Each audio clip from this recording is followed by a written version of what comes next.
paintbrushes, rollers, and paint accessories take a lot of abuse every time you paint. Cleaning the tools can be a hassle. Until now. Check out the Marshalltown Paint Brush Comb, an all-in-one solution for your paint cleanup problems. Problem number 1. Leftover paint can build up on the bristles even after the paintbrush has been properly cleaned.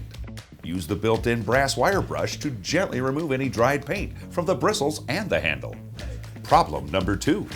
The bristles on a freshly cleaned wet brush are not straight or uniform. Restore the bristles to their original condition by brushing them straight with the stainless steel comb. Problem number 3. Paint rollers are full of excess paint after a paint project. Remove and reclaim the paint with the built-in concave scraper. Problem number 4. Paint pools around the rim of the paint can.